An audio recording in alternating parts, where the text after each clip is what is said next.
pusaka daripada Nabi Allah Khidir alaihissalam, yang di dalamnya terdapat kekayaan sepanjang masa, dan di dalamnya menjadi wasilah terbukanya segala macam problem masalah kehidupan, dan melaluinya menjadi sebab datangnya pertolongan Allah secara sempurna, secara luar biasa.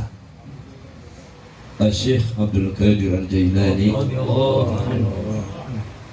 radhiyallahu ta'ala anhu, salah satu orang wali yang mendapatkan didikan istimewa, dididik digembleng oleh seorang wali Allah, tapi sebagian ulama mengatakan itu adalah Nabi Allah.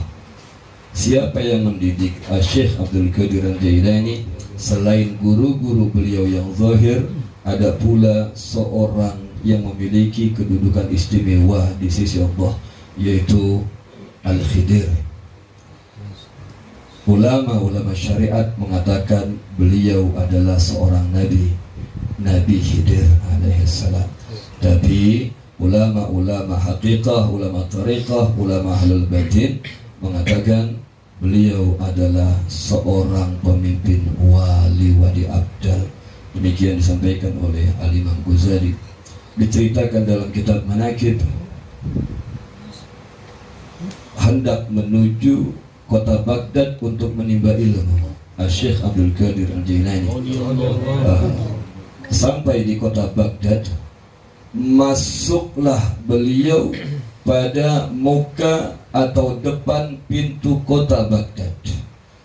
Sebelum beliau masuk ke kota Baghdad, berjumpalah dengan seseorang yang orang itu berkata, "Ya Abdul Qadir, ikut aku."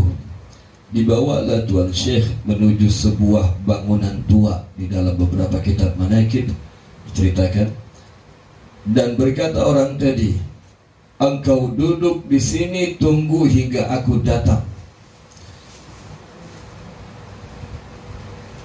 Menantilah Tuan Syekh di tempat itu tidak kurang dari 3 tahun. Setiap tahun hanya dijumpai oleh gurunya tersebut sekali saja, dan gurunya itu adalah Nabi Allah Khidir alaihissalam.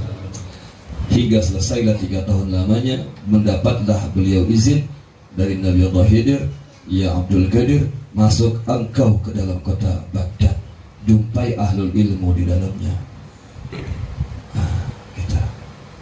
Berjumpalah beliau, datanglah beliau kepada seorang ahli ilmu yang kemudian menjadi gurunya. Guru ini berkata, "Ya Abdul Qadir, wahai anakku, wahai Abdul Qadir, sekarang aku yang menjadi pemimpinnya para wali-wali Allah, dan nanti engkau yang akan menjadi pengganti aku sebagai pemimpin para wali." Masih remaja, sudah dikasyaf oleh gurunya bahwa beliau kelak akan menjadi seorang sultan aulia.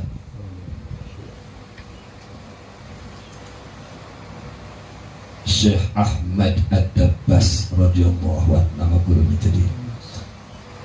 Yang kedua, tadi dalam pembukaan saya baca, "Ya latifan bi khalqihi, ya aliman bi khalqihi, ya khabiran bi khalqihi, ultuf bina ya latif, ya alimu ya khabir." Saya mau ijazahkan, ini doa, ini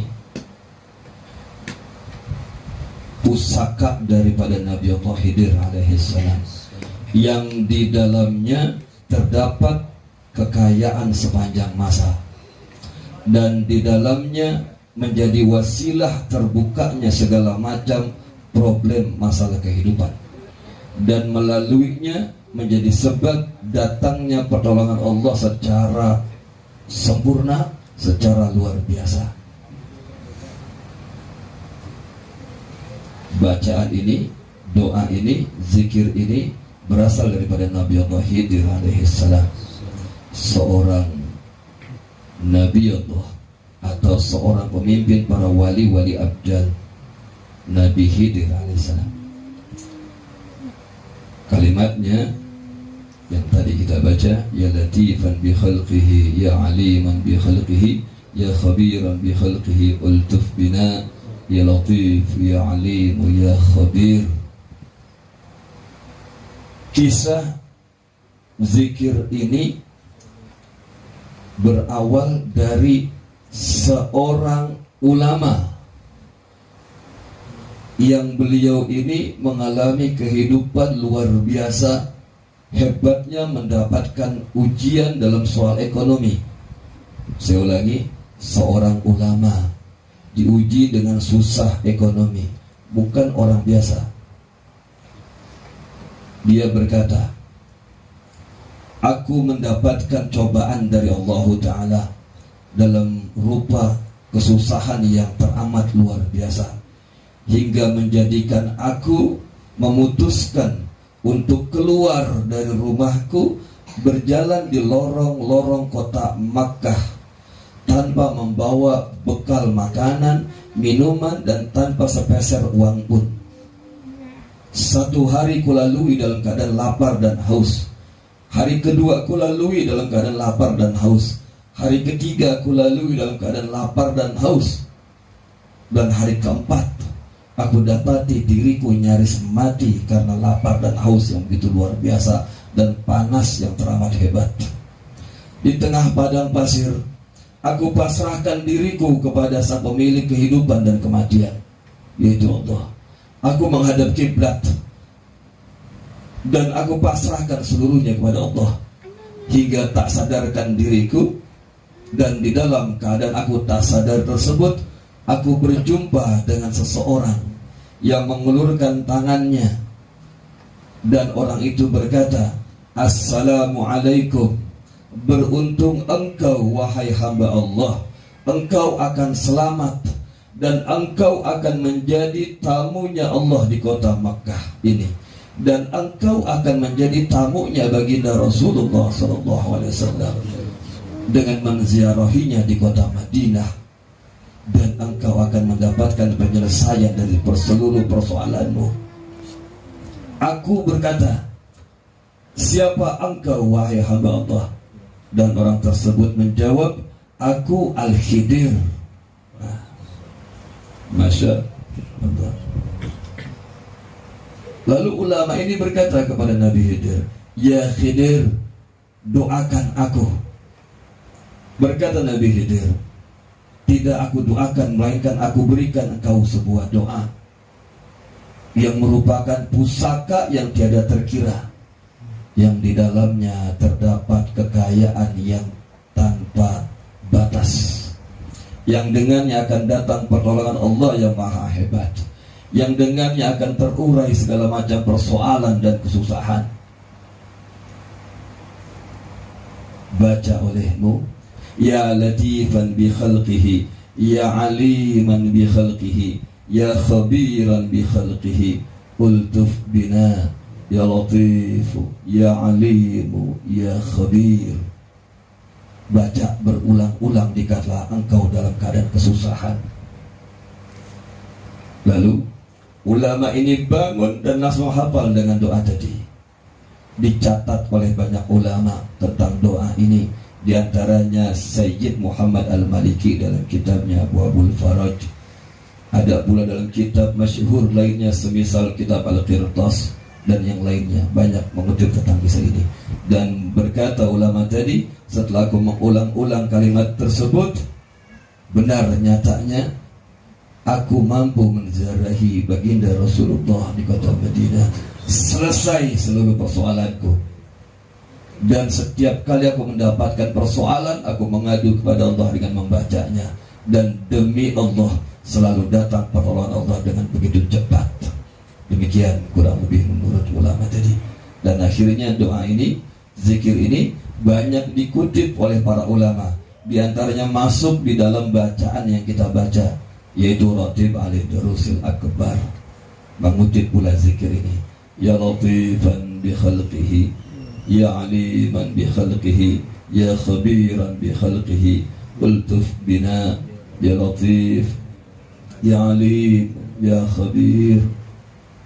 Ketika dalam keadaan susah, ketika menjumpai persoalan, ketika menjumpai banyak permasalahan hidup, mengadulah pada Allah dengan zikir ini. Baca 111 kali. Ketika untuk hal yang dirasakan teramat penting agar dapat teraih dengan mudah, insyaallah kabul segala hajat kita. Dan bila mana mendapatkan kesulitan yang hebat, baca ini, mengadulah kepada Allah, sang pemilik sifat latif, penuh kelembutan. Kita baca 3 kali bersama-sama. Bismillahirrahmanirrahim. Semoga kiranya Allah Ta'ala angkat segala persoalan kita, segala permasalahan kita. Apabila ada di antara kita yang tengah sakit, Allah sehatkan, Allah sembuhkan. Apabila ada di antara kita yang tengah terlilit hutang piutang, Allah Ta'ala bebaskan dan mampukan untuk melunasinya. Dan apabila ada di antara kita yang tengah dihantam dengan beragam macam fitnah, keluar dengan selamatnya dari fitnah tersebut. Dan apabila ada di antara kita yang tengah mengharapkan kabul beberapa hajatnya, kabul seluruhnya tanpa tertunda. Bismillahirrahmanirrahim.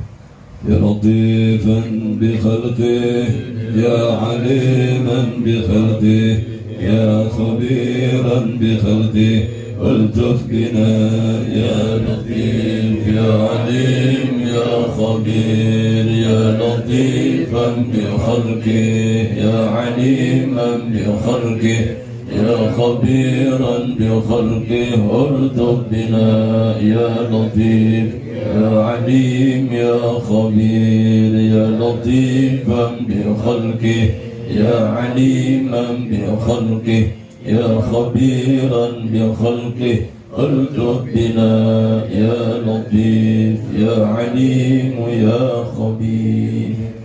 Ya latifan bi khalqihi, wahai Allah, sang pemilik kelembutan terhadap seluruh makhluknya.